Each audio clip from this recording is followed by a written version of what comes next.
In front of me is POCO X8 Pro, and today I would like to show you how you can change this device's theme.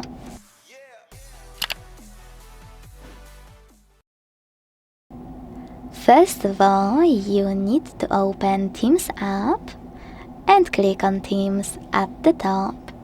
You can also tap on the search bar and type in whatever you wish to, or select category and pick your theme from one of them. Either way, when you're ready, click on download and tap on customize if you, for example, don't want to change your icons.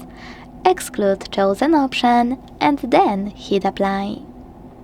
Now, after a few seconds, when I go back to check it out, I can see that the theme of my device has changed.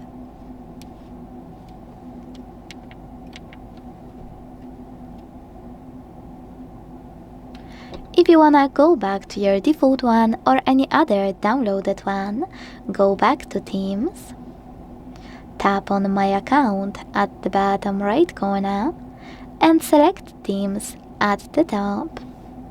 Then you can tap on one of your defaults or any of your downloads and hit apply.